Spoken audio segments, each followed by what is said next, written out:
Sam Seder, Emma Vigeland. On the Majority Report, it's a pleasure to welcome to the program Naureen Shah, human rights lawyer and Deputy Director of Government Affairs, Equality Division at the ACLU. Naureen, thanks so much for joining us. Thanks for having me. So give us a sense. I mean, there's so many cases it feels like the ACLU is involved in, both sort of like on a national level, but also like locally across the country. Just give us a sense of like the scope of the types of cases the ACLU is doing, and to the extent that there are some big ones outside that scope, and then we will sort of like funnel down into the immigration cases. Yeah, absolutely, Sam. There's so much happening right now with the Trump administration's attacks on our civil rights.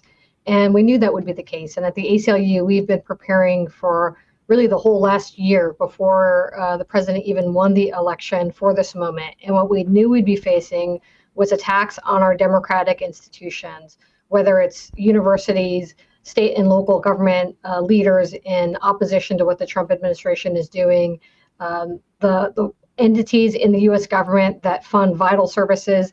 The ACLU is standing ready and actually is suing and in court to support racial justice, support free speech, support all of our constitutional rights as they're being attacked in so many different ways by this administration. My colleagues are in court, every other day, if not every day, fighting on a whole slew of cases to protect our rights. Do you have a sense of how many cases the ACLU is actively engaged against the Trump administration at this point? We have filed dozens and dozens of lawsuits, Sam. The fact is that it's even hard sometimes when you work here to keep track of quite all of them. But yeah, it is just a tremendous number. Every day we see new executive actions coming out from the Trump administration. In fact, this president has signed an enormous amount of his executive orders if you compare him to his predecessors. And that means that he's continuing to tee up those attacks. And the ACLU is responding in kind, as well as our partners. Do you guys have moments in the, I don't know if it works there, you guys have a commissary or what, but I mean, do you sit around and go like, well, I knew it was going to be bad, but I didn't realize it was going to be like this?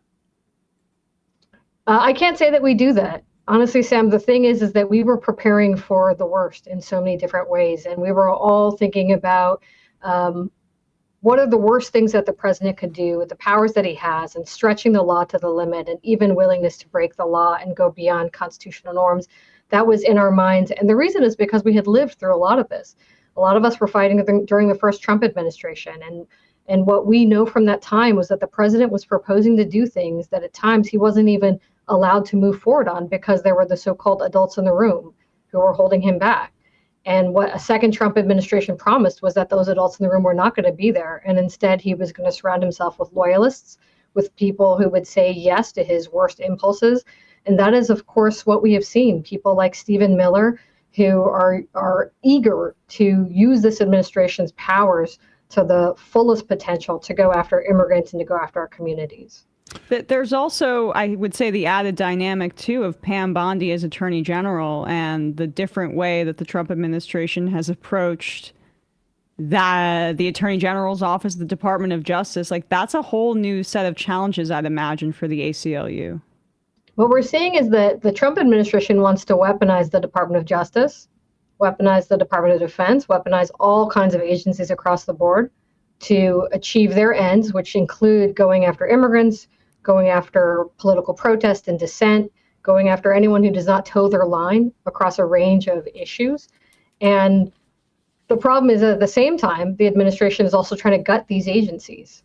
And so you see that they're hemorrhaging staff every day. They're career lawyers who know how to do the work of the Department of Justice, even as they're trying to weaponize the Department of Justice to go after our communities and our civil rights.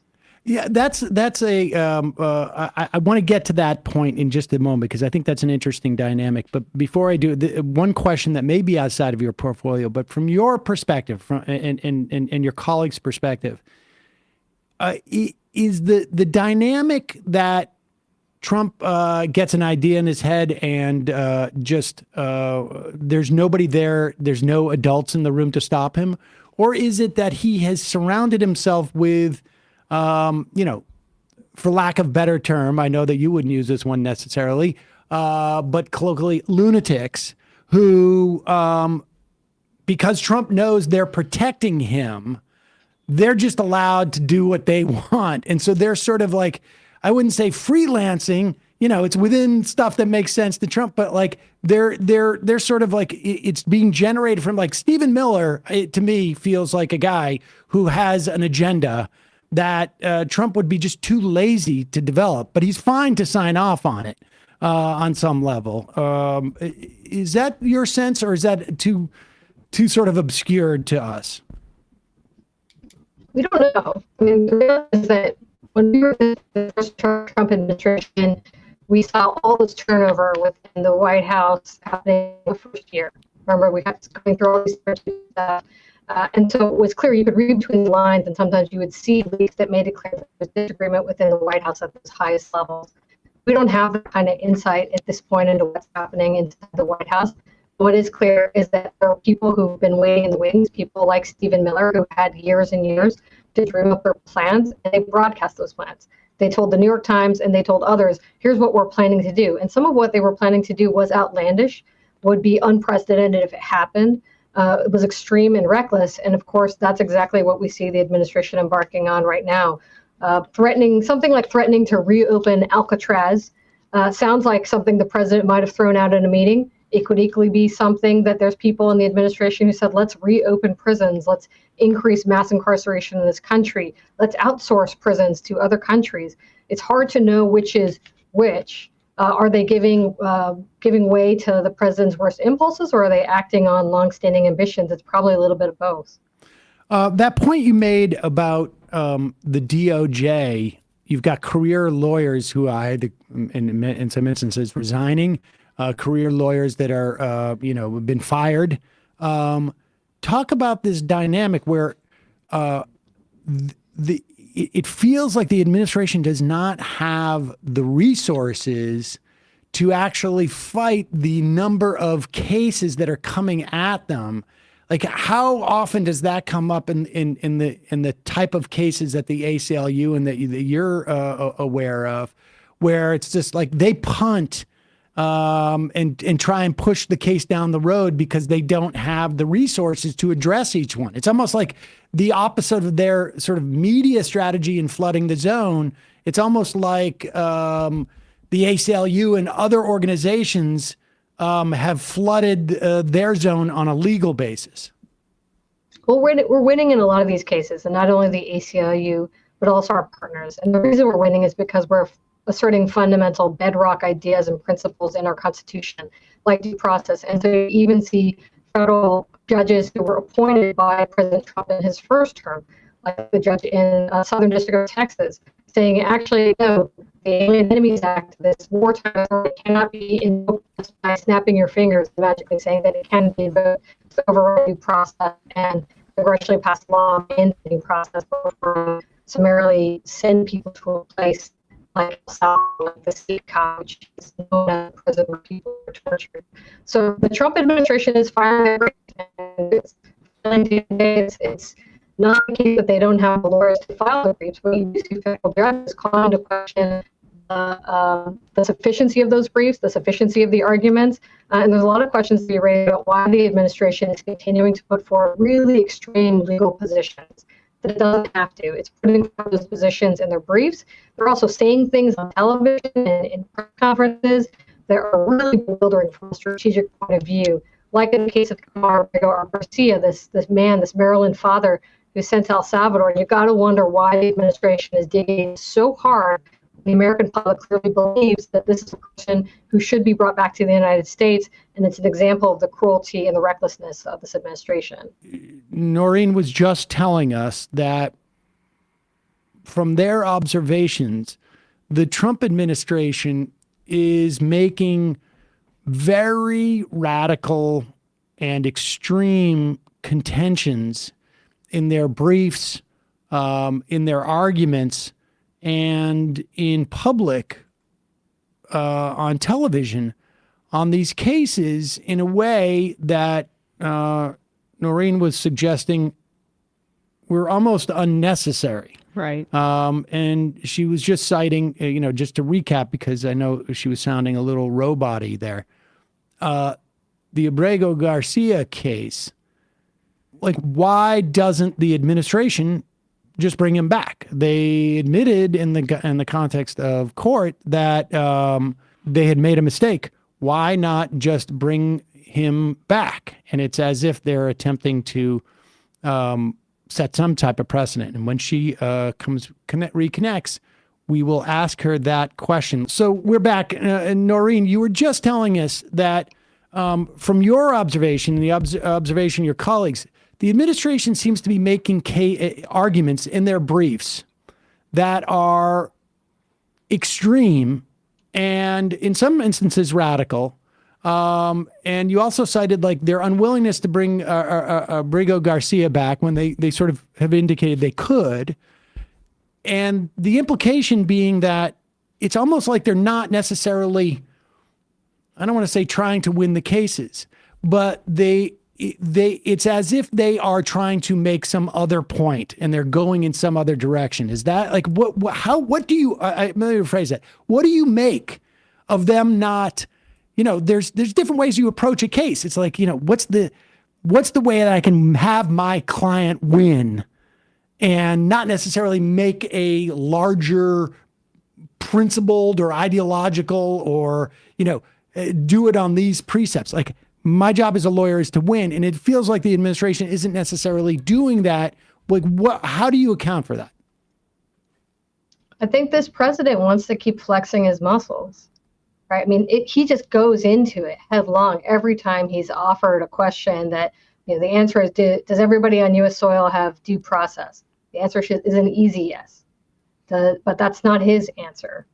Does he have to abide by the Constitution? The answer is always an easy yes. He doesn't go there. And when it comes to returning Kilmar Abrego Garcia, this Maryland father who's got little kids waiting for him, just smelling his shirts at night, hoping for his return, it's such a compelling example of what went wrong in this administration already.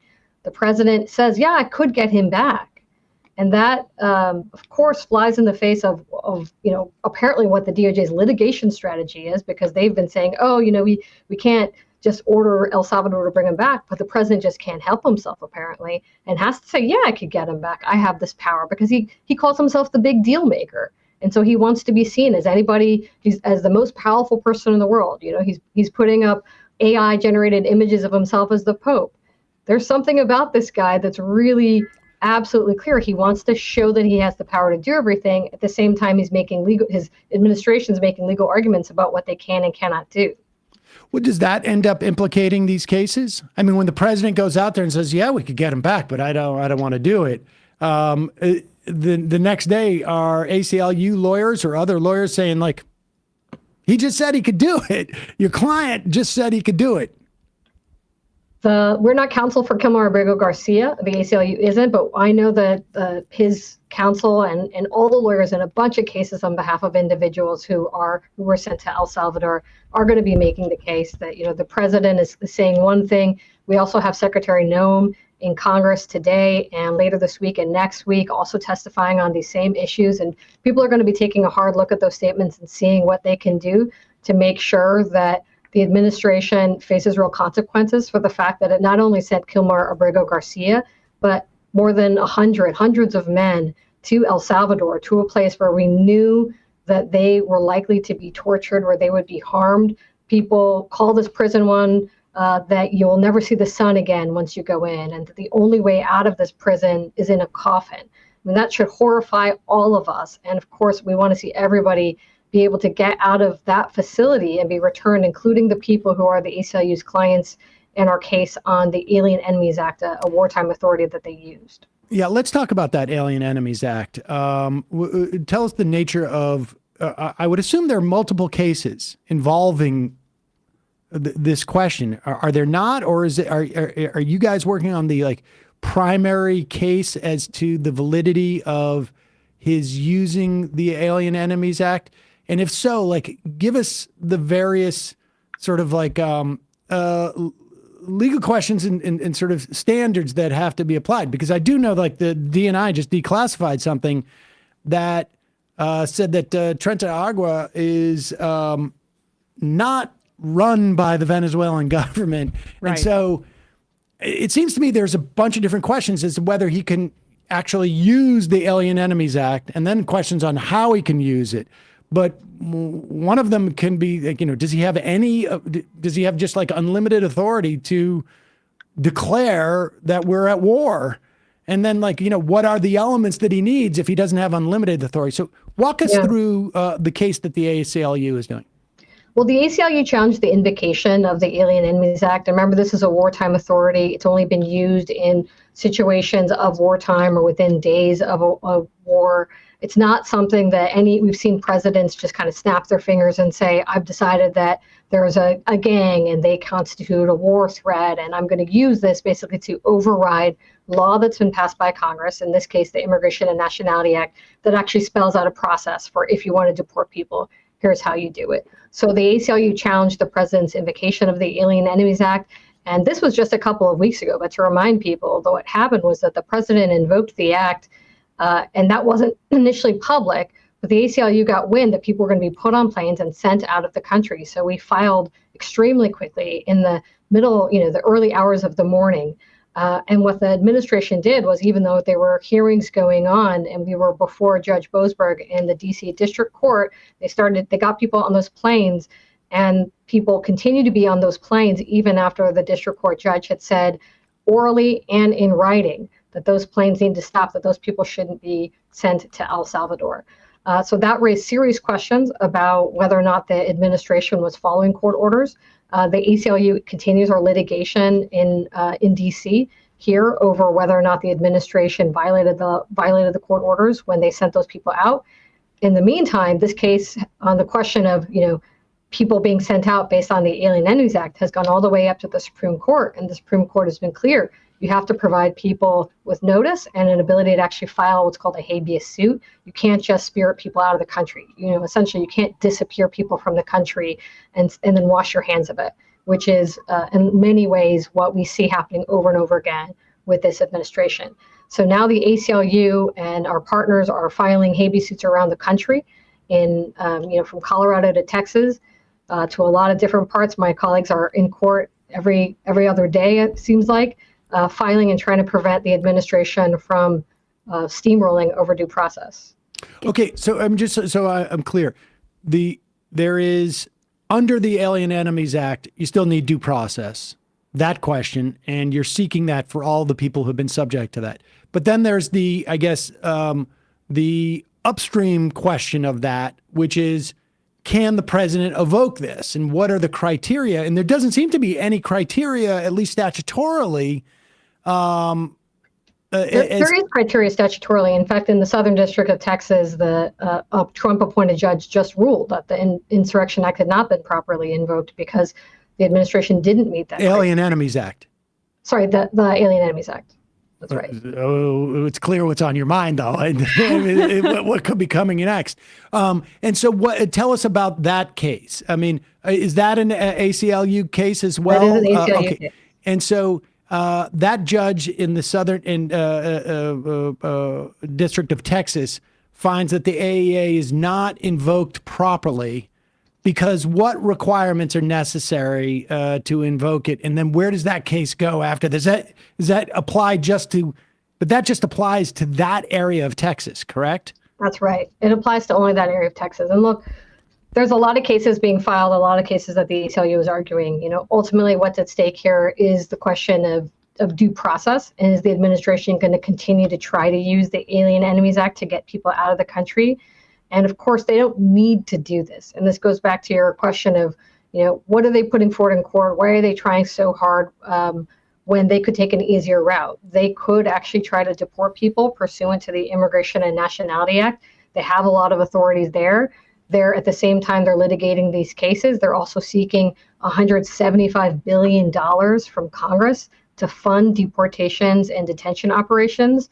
So you can see it as really a three-pronged approach. They're trying to get as much money as they can so they can build out capacity for mass deportations. They're using all the different legal authorities they can. They're making extreme arguments in court. The Alien Enemies Act, I mentioned the Insurrection Act, that's another one we're really worried about. Using authorities even in the Immigration and Nationality Act to deport people based on speech, as we've also seen with some of our other clients in cases that are ongoing. students who were engaged in the rights to protest and dissent. And then you see the third prong, which is that they're trying to intimidate and coerce any opposition. And that opposition includes state and local law enforcement agencies and state and local governments that don't want to have to contribute to this mass deportation operation. And we see the Trump administration escalating their intimidation tactics. The same Department of Justice that is litigating these cases is also trying to compile a list of so-called sanctuary cities and states that they say that they're going to go after as well. That was actually going to be my next question about the authority of some of these local officials to protect people. What's your understanding about the Trump administration's arguments when they're trying to go after, say, judges or even politicians in cities that are not giving over information to ICE or to the administration? Yeah, the states and cities question is really actually pretty basic. It's this: the state and local government officials have to help the Trump administration go after people in their communities. Under the 10th Amendment of our Constitution, they do not have to offer up local resources to support a federal program. It's always been the case. It's been the case in so many different contexts that you can't force them. You can't conscript state and local officials against their will. That's part of the 10th Amendment, which is setting up that division, that kind of constitutional balance of powers between the federal government and state and local governments. And so the Trump administration is using lots of legal words. They're using obstruction. They're talking about defiance. But the reality is what they're trying to do is say that state and local governments have to go along with it and have to offer up their own resources. And it's settled law that they do not have to go along with it. They don't have to offer up local taxpayer money, local police, local information, locally held information to the federal government for the federal government's agenda. And so what is what are the status of those cases? I mean, is that all, will those type of cases be resolved? Like will there be a time where Tom Homan goes, well, okay, I can't get them to do what I want, and so I can't threaten to arrest the mayor of whatever city it is? You would think so, but I think a lot of what they're doing is smoke and mirrors. They are issuing executive orders, they're issuing memos that are designed to intimidate, and we know that they're legally baseless, and we've called them legally baseless. They're hauling people into court, whether they're the governor of Illinois or a judge, and they're putting forward arguments that we don't think stand a good chance of prevailing in any normal environment. They're doing this even though they lost a lot of cases on these same questions in the first Trump administration. Is there a legal mechanism at one point where they start to pay a price for that? Like, is there some type of like anti-SLAPP suit, analog for a government that keeps trying to intimidate local officials by dragging them into court for on issues that have already been resolved? No, ultimately, it's really the other branches of government that need to push back on the administration. And of course, we expect to see that in court orders. I also expect that you're going to see more of that from Congress as members of Congress start to take more notice of how their own jurisdictions are being attacked by this one. Last week, an executive order came out from the Trump administration that says that they're going to publish a list of what they call sanctuary jurisdictions. And once they have that list, they're then going to notify those jurisdictions and say, we're looking at these criminal penalties against you. We're looking to defund you, to strip unrelated funds, whether it's for a bus line or for a Meals on Wheels program. We're going to strip those unless you start to take part in mass deportations. And I think we're going to see a lot of members of Congress speak up when it's their own city and local government resources and services to their American families that are under attack. Does the ACLU, or are there any sort of entities that are like sending information out to sanctuary cities, to local officials saying, you're going to get a letter soon. Just want you to know there's no legal basis to this. And if you need some, representation, like, is there a proactive attempt to sort of edify these local officials? Because I would imagine if I'm a mayor in a small town and I get a letter from the DOJ, I might be a little bit nervous. Extremely nervous. And that is their whole plan, is to intimidate and make an example out of one or two, and then get people to capitulate across the board. And the ACLU, we're lucky enough to have affiliates in every state and territories, and many of them are engaged with state and local governments there to inform them of the legally baseless nature of these attacks. I also know that a lot of associations of governors and attorneys general, this is very much top of mind for them. And you're going to see them come out of the woodwork and defend their states, defend their right to make their own decisions, because it's, today it's immigration. Tomorrow it's coming for those same states and cities over healthcare. And the next day it's coming to them over what they teach in their schools. So this is the Trump administration's playbook. And so people need to be prepared. And I know that they are in many states prepared for this. What do you know about the data collection that's happening with the CBP app? Right. There seems to be now a push to sort of like, it's almost like akin to what we saw with Doge in trying to get rid of federal employees. They seem to be basically saying, like, carrot and stick. We'll pay you some money to get out of the country. Otherwise, we're going to start larding fines on you, and we're going to put you into our database. Which is also reminiscent of what they did with the Social Security number program, right, for the migrants that they're now using against them to target them. The enumeration after entry program. Yeah. And that was, and to be clear, that was non-citizens, but folks who were in under a visa or some other program, maybe temporary protected status. What do you know about this app in terms of like signing up to self-deport? But these apps have always been something that we were worried about. We were worried about some of these apps under the Biden administration too, because the potential is always there when you've got something on your phone that is tracking your movements, that is sucking up your data and your personal information that could be exploited and abused. The CBP One app is one of them. There's also apps that were run by private prison companies that had spun off into other subsidiaries. And really, the entire enterprise of immigration enforcement is blending in with private industry. And one of the big problems with that is that private industry then just is at the beck and call of the government, has none of their own scruples about what they do with their data, may not even see themselves or may not be bound by the law. And we're concerned about how much money is going to become available to those private companies to do not only data collection, but data mining, use that data to help the administration achieve what it wants, which is, in the words of the current acting director of ICE, to make deportations like Amazon Prime, be able to get people out as quickly as you get a package. That is what they want to get to. And so we see all of the data collection and the data analysis as being about increasing their efficiency. The president said before he was elected, he wanted to get to 20 million deportations. And we don't even have 20 million people who, according to most estimates, are undocumented. But 20 million people is an enormous number that no one has matched. And the only way they can achieve that is by self-deportation, what they're focused on now with this app and with others, but also just by using information to be able to follow people, find them, and deport them swiftly. And we've seen, I mean, this has been ongoing for a decade or two, where agencies, law enforcement type and national security agencies that aren't allowed by statute to access certain information, they'll go and just buy it from services that, that can, because they're not law enforcement agencies.